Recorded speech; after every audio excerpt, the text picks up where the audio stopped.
The Joker believes sanity is a joke, and that one bad day is enough to drive anyone mad. In The Killing Joke, he sets out to prove his brutal theory, by attacking Commissioner Gordon's daughter and dragging the father into the darkness of madness. It's raining in Gotham. Batman walks silently through the halls of Arkham Asylum. He doesn't want to fight, he wants to talk. He wants to understand just how far the Joker's insanity can go before something terrible happens. But as he illuminates the cell, he realizes he's speaking to an imposter. The real Joker has escaped. Outside, he's already making moves. He buys an abandoned amusement park and begins setting the stage for his most insane performance yet. Meanwhile, flashbacks appear. A common man, a failed comedian trying to support his pregnant wife, drowns in debt and agrees to work with criminals. A botched robbery, a chemical accident, and the ordinary man is swallowed by the abyss. What emerges is not just a physical transformation. It's the birth of something new, and completely broken. A being who laughs at what should hurt. A twisted reflection of tragedy. A clown who lost everything, except the laugh. Barbara Gordon smiles as she opens the door. It's an ordinary morning, until the Joker appears, points a gun, and shoots without hesitation. The bullet severs her spine. She collapses, paralyzed, screaming in pain.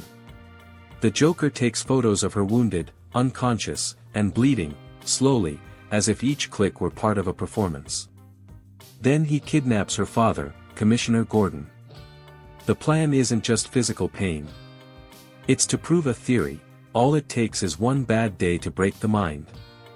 He drags Gordon to the abandoned park, now transformed into a macabre circus. Flickering lights blink like mad eyes. Grotesque puppets pull Gordon along terrifying tracks. Images of his injured daughter play on giant screens. Screams and laughter blend together. The Joker wants to break Gordon, to make the cop a mirror of his own fall. He doesn't just want to win. He wants to prove that everyone is insane, just waiting for the right moment to explode. Chained, naked, humiliated, Commissioner Gordon is forced to walk through twisted corridors, surrounded by deformed creatures and dancing shadows. The park has become a vivid nightmare, where laughter cuts sharper than any knife. The Joker appears everywhere, narrating the madness like a ringmaster. Ladies and gentlemen, watch a man break. Meanwhile, glimpses of the Joker's past interrupt the story. His pregnant wife died in a domestic accident. Even so, he was forced to go through with the criminal plan. Wearing the red hood, he was chased by Batman and fell into chemical vats. The man who emerged wasn't the same. White skin, green hair, shredded sanity. He doesn't remember if he laughed or cried first. In the park, Gordon struggles to hold on. Each image of his daughter wounds him more. But he still doesn't break. He still believes that sanity, as fragile as it is, can survive even in hell. Batman follows the trail of chaos and enters the park like a living shadow. He finds Gordon, weak, wounded, but eyes full of resolve. "Show him we're right," the Commissioner whispers. Batman charges into the heart of madness, where the Joker waits among mirrors, mannequins, and explosions of color and blood. The fight isn't just physical. The Joker tries to convince Bruce that they're two sides of the same coin, two men who lost everything and reacted with masks. But while Joker embraced chaos, Batman clung to control. The battle is fierce, full of traps and taunts. Joker hides in reflections, laughing at every punch, mocking every ideal. But Batman doesn't back down. Every blow is a denial of madness, a declaration that there's still a line between justice and insanity. Even in the darkest pit, he believes you can still fight, even when the whole world says it's already lost. Physically defeated, the Joker sits among the wreckage.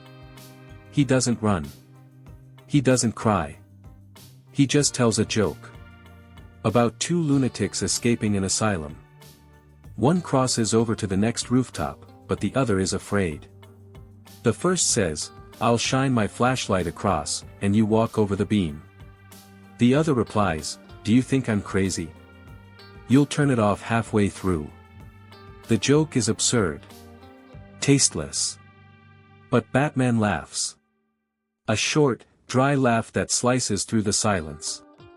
For the first time, the two share something beyond violence. A laugh. But it echoes darkly, ambiguously. The Joker finishes the joke, and the rain keeps falling. There's no applause. No redemption.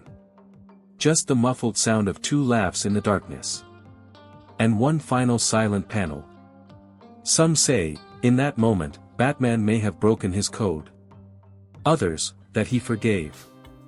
The truth remains hidden in the shadows. The Joker's past may be true.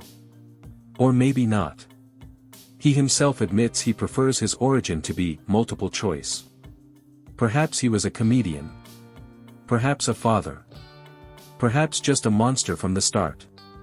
What matters is what he became, the most distorted reflection of what a human can become when broken. In The Killing Joke, he doesn't try to destroy the world. He tries to prove it's already broken. That everyone is just one step from madness. That's why each act, each attack, is a test. Batman passes the test. So does Gordon. But the question remains, for how long? The Joker laughs, and the world laughs with him. Because in the end, we don't know whether to fear him, or realize we're already part of the joke. A killing joke, with no beginning, middle, or end. Just an eternal laugh in the dark. And that's another page in the Heroic Chronicles. If you enjoyed this story, leave a like and subscribe for more untold tales from the world of comics. There's always another hero, another villain, and another turning point waiting in the shadows. See you in the next chapter.